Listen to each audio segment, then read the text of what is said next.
talk. So, first of all, I would like to thank you for inviting me here. So, my talk today is on a new numerical implementation of the resistive magnetohydrodynamics equations in general relativity.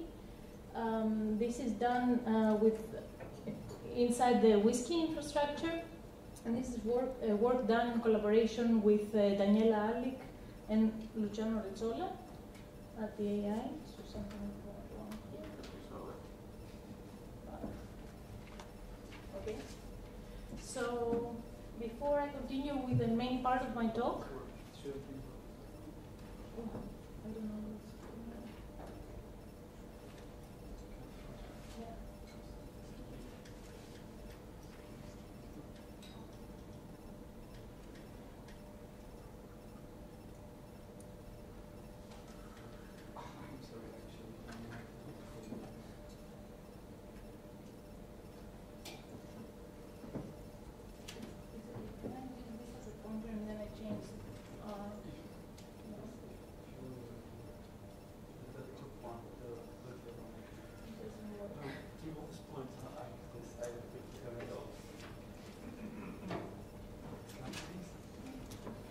Yeah, got it.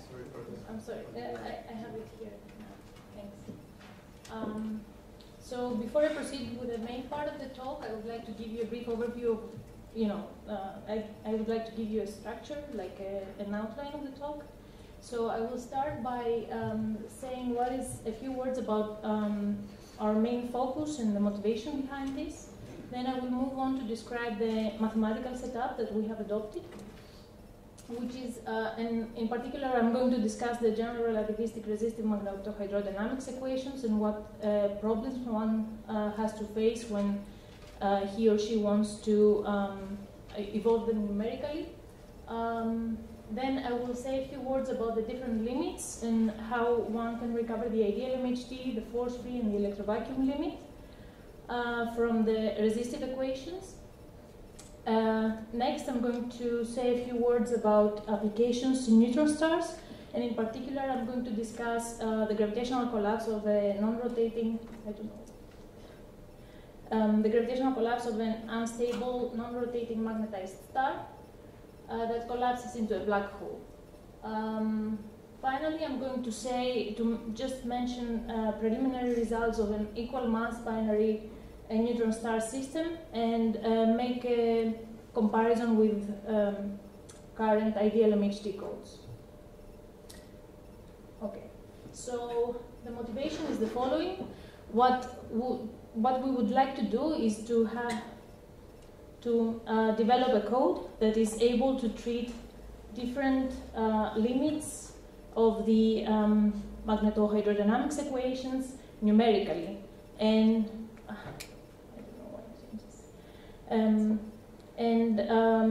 we want to be able to use the same code in order to evolve the equations in the different regimes. In particular, the ideal MHD, the force-free, and the electrovacuum approximations. So why this is interesting is because, for example, when you consider a magnetized neutron star, you know that the ideal MHD approximation is the well-suited approximation when you want to evolve the electromagnetic fields inside the star. But when you go in the magnetosphere, you know that the ideal MHD is no longer a valid approximation. So you have to be able to evolve the force-free equations in order to be able to have a consistent solution. Moving further out, one would, in principle, have to solve the electrovacuum equations, the electrovacuum Maxwell equations, in order to be able to recover the correct solution for the electromagnetic fields and the hydro. So what this system allows us to do is that it offers control over the amount of resistivity used in the system, and at the same time it allows for a correct solution involving resistive effects such as reconnection or a reconnection of magnetic field lines or diffusion of magnetic field dissipation, and so on and so forth. This has applications, as I said, to neutron stars and black hole magnetospheres, accretion disk physics, magnetized binaries, gravitational collapses, etc. But as I said, there are particular difficulties when it comes to numerical integration of the general relativistic resistive magnetohydrodynamic system, because the system is hyperbolic with stiff relaxation terms. And depending on the choice of conductivity, the diffusive effects that can take place on different time scales than the dynamical ones, which poses stringent constraints on the time discretization you're going to use if one wants to adopt an explicit scheme, an explicit numerical integrator. For this reason, we have adopted more complicated numerical schemes, the Runge-Kutta implicit, explicit numerical schemes, but I'm not going to say more details about the scheme. Whoever is interested could come and talk to me later on. So the system of equations we are trying to solve, apart from the hydrodynamics equations that one has to solve in order to find the D, the conserved density, momenta, and internal energy, one has to solve also the Maxwell equations in order to recover the solution for the magnetic and electric fields. And in particular, the system we are solving is this complicated one in general relativity. Okay, don't be scared. Here we also evolved two extra fields, scalar fields. These are the phi and psi, and these are just there in order to guarantee that the divergence, the constraint, the Maxwell constraints are going to be satisfied at all times numerically. That means that the divergence of the magnetic field is 0 at all times, and that, or close to 0, and that the divergence of the electric field is equal to the charge density. Of course, the charge density can be directly obtained from this evolution equation here, but in our code we just decided to use this term, this way of computing the charged current. Now, in order to close the system of equations, one needs Ohm's law in order to account for the current that appears in the evolution equation of the electric field. And this is actually what poses the problem, because this is the stiff source that appears in the electric field. Now, the stiff source appears whenever the conductivity is very, very, very large. That means that the time step of the numerical integrator has to be very, very, very small, which is not possible if you want to do long-term evolutions. Now, the form of the current that we have chosen is this one here, which is a simple version, let's say. And in particular, we have neglected completely the red term, so we just take into account the first and the second one, because we are mostly interested for now, we are mostly interested in the ideal MHT limit and the electrovacuum limit.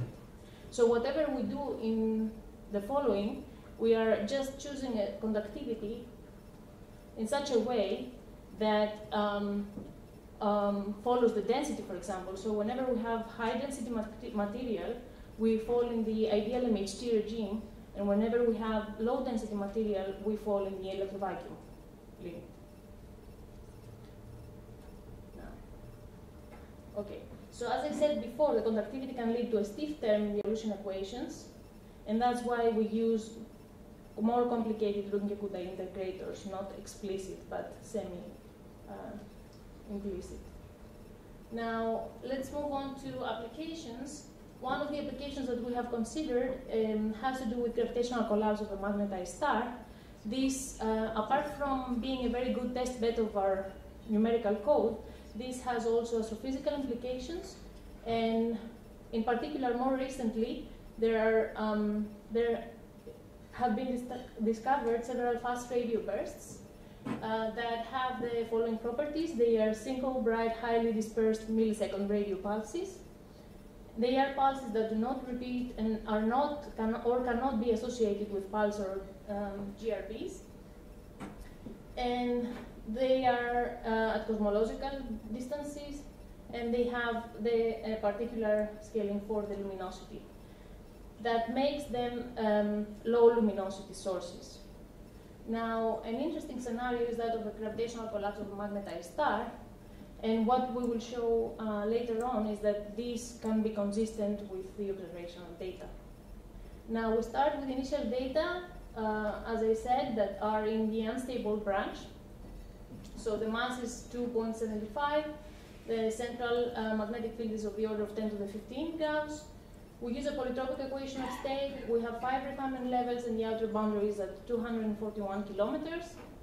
And the matching is with the electrovacuum exterior is done, as I said, through the conductivity profile that depends on the density, and that tracks the star at all times. So whenever you have the collapse, this electrovacuum solution right after the formation of the black hole, this is guaranteed.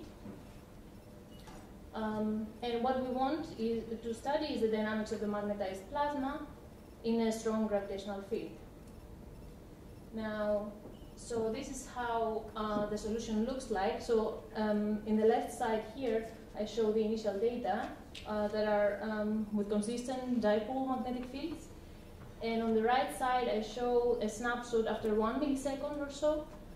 What you see, the white, yellow, purple color range corresponds to the density, while the blue to green corresponds to the radial pointing vector. And what you see here is some electromagnetic radiation propagating away from the black hole, and that follows the quasi-normal modes of the electromagnetic field, of the perturbed electromagnetic field in a Schwarzschild background. Now, here's a small movie. So we start, as I said, with initial data that are consistent. The dipole magnetic field tries to find a new equilibrium. It doesn't have enough time. The neutron star is unstable. It collapses into a black hole and then radiates part of the remaining electromagnetic energy that is not accreted on the black hole. It radiates them away as in form of L=1 electromagnetic radiation. Now, as I said before, we studied the imprint of the L=1 quasi-normal modes on the magnetic flux of the ringing black hole. And there are 2 frequencies associated with this. The first one corresponds to the real part and essentially is the periodicity in the time series of the magnetic flux shown here. And the other one has to do with the decay of the amplitude of the oscillations. And as you see here, we have computed these 2 frequencies for a rotating black hole for a non-rotating black hole of 2.74 solar masses, and we are in very, very good agreement with perturbative studies. 0.7% for the real part and 5.6% for the imaginary part.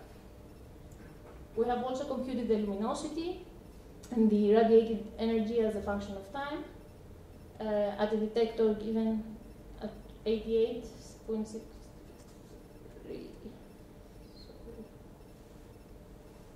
kilometers.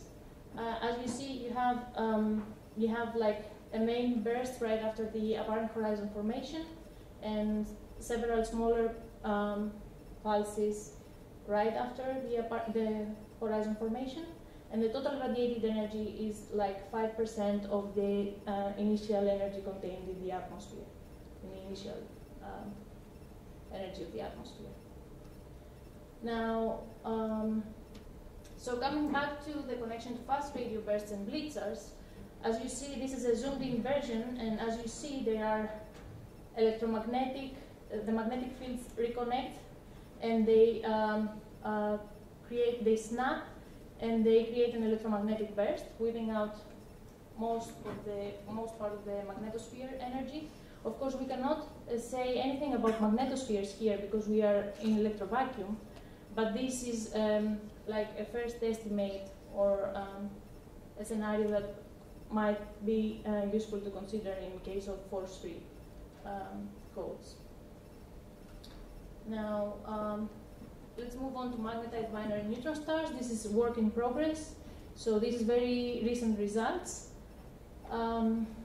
Okay, but before I move into the results, I would like to say a few words about why we wanted to focus on magnetized binaries. Well, first of all, because we know they exist. I mean, the Higgs pulse, the Hals-Taylor pulsar is one of the strongest evidence of gravitational waves existence.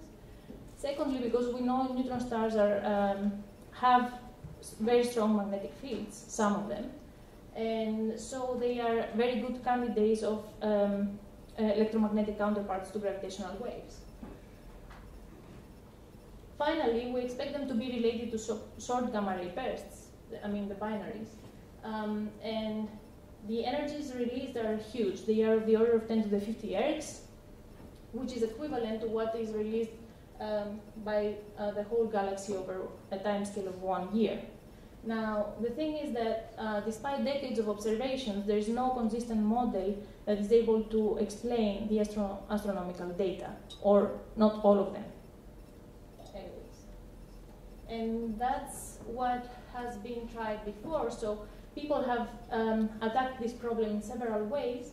One of them is by performing numerical simulations in full GR using ideal MHT codes. Of course, we know that in the magnetosphere, the ideal MHT approximation is going to break down, but this is just a first attempt, let's say. This was just a first attempt. So you start with 2 neutron stars here with confined magnetic fields. Then they lose energy through gravitational waves, the separation shrinks, they crash, everything is very turbulent. After the formation of the black hole, after the formation of the black hole here, you see that a large-scale ordered large-scale magnetic field is created here, with a toroidal magnetic field remaining in the disk, and the boloidal structure outside the disk. Now, the accretion rate is about 0.3 seconds. The rotation parameter is 0.8. And what this simulation tells us is that magnetic fields are unlikely to be detected during the in-spiral phase, but could be possibly be important after the merger, since they are amplified through several instabilities like Kelvin-Helmholtz instability, and as soon as the accretion disk is formed, also through the MRI. Now, the magnetic field is shown to be an essential ingredient for launching a magnetic jet. So, yeah, performing simulations that involve magnetic fields and a more realistic modeling of magnetic fields is of great importance here. Now, the ideal MHT simulations are consistent with some of the observational data, as I said, accretion rate, luminosities that are comparable to short gamma ray bursts. But what the previous simulation does not tell us is that how the magnetized neutron star magnetospheres interact with one another, since this is not possible in the ideal MHT approximation. And what is going to be the impact during the in-spiral phase and the merger. Now, another thing that these simulations fail to address is the high Lorentz factors that are observed in astronomical observations.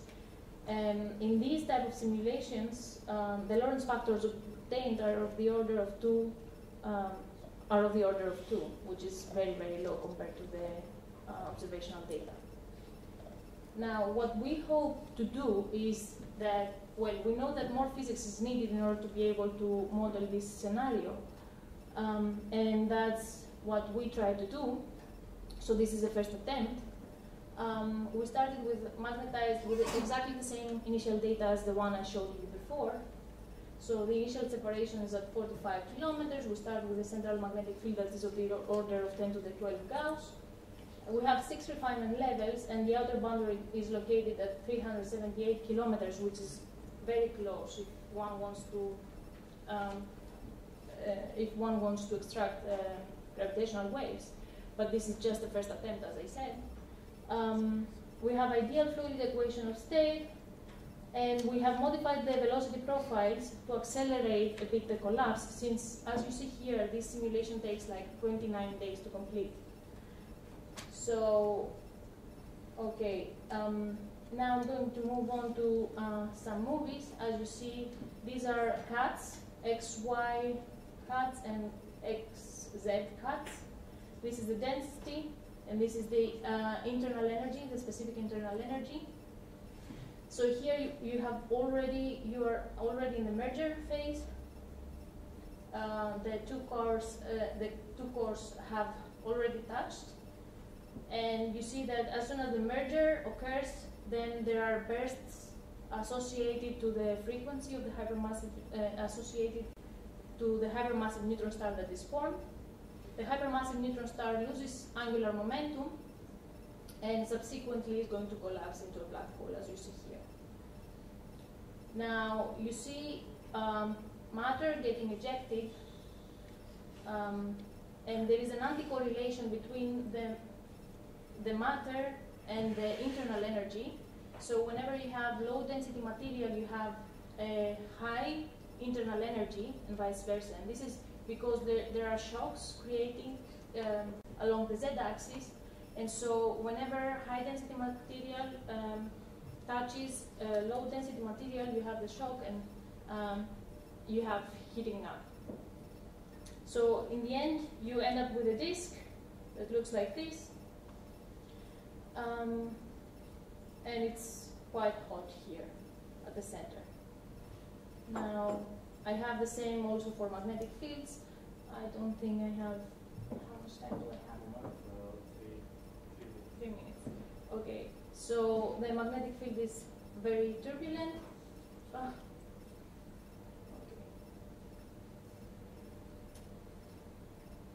You have spiral arms created. And what is interesting to see here is that along the z-axis here, there is magnetically dominated regions. Essentially, in these regions, the density is very, very, very low. So it's like a Poynting dominated jet, but I'm not going to call it a jet because it has to have particular properties that I haven't checked for now. So, okay. So this is a 3D view of the data that I have. This is one snapshot. What is interesting here is that the magnetic field obtains a twist and a kink. As you see here, this is the magnetic field and this is the density. So it organizes itself in some sort of loops, let's say, that orbit along the z-axis. So I'm not sure if this is part of the kink instability, but it's surely something that has to be investigated. The large-scale structure still remains dipolar. And, okay, yeah, I think I'm going to skip this one. And these are my conclusions. Please stay tuned because there are more to come, more results to come. Thank you.